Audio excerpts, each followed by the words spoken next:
ये कहानी कालंसरी समस्त को स्वागत जनाऊँगी। आज गोटे आम नुआ कहानी शुणा। कहानी नाम है बेंगुली छुआर जातरा देखा। आषाढ़ मास कौलिया घास गालीचा और सबुज डालपत्र धरणी राणी सुंदर देखा जाउଥାଏ। बरसा पानी रे कूଅ और पोखरी धीरे धीरे पूरी आसुଥାଏ। पोखरी हुड़ा को लगे सारू बुदाटे। से सारू बुदा मूले बेंगुलटीए ता छुआ सहित रोथाए। दिने छुआटी बहुत लोक जीवा आसवा करुथिबार देखिला। ता माँ को जाई कहिला, मालो माँ देखिलु। बेंगुली कहला, कौन देखिबी?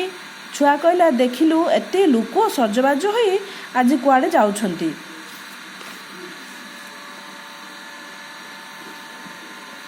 बेंगुली कहला, आलो माँ, आज हेउची रथ जातरा, सेइथिपाई समस्ते सजबाज होई जाउछंती।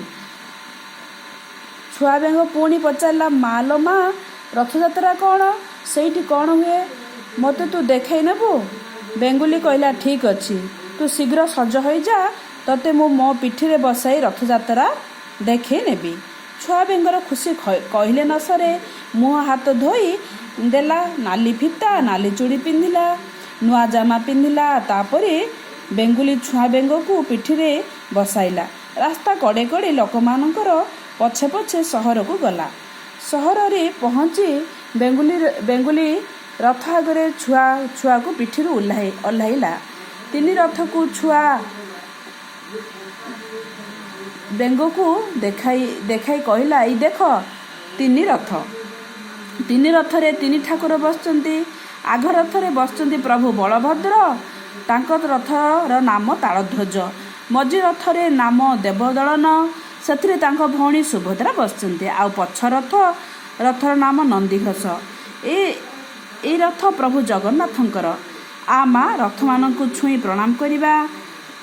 तापरे माँ बेंग और छुआ बेंग तीन रथ को प्रणाम कले। तापरे माँ बेंग छुआ को केते दुकान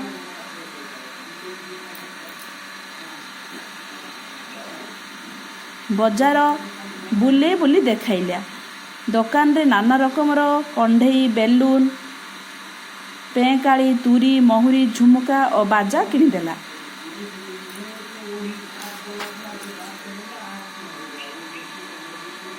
बेंग छुआर खुशी कहले न सरे। से बेलून उड़े तुरी बजे नाची नाचिका माँ सहित सारू गछ मूल को फेरीगला।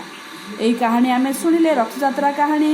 आमे मध्य यही कहानी को कहिबा आ मने रखिबा। समस्त को धन्यवाद।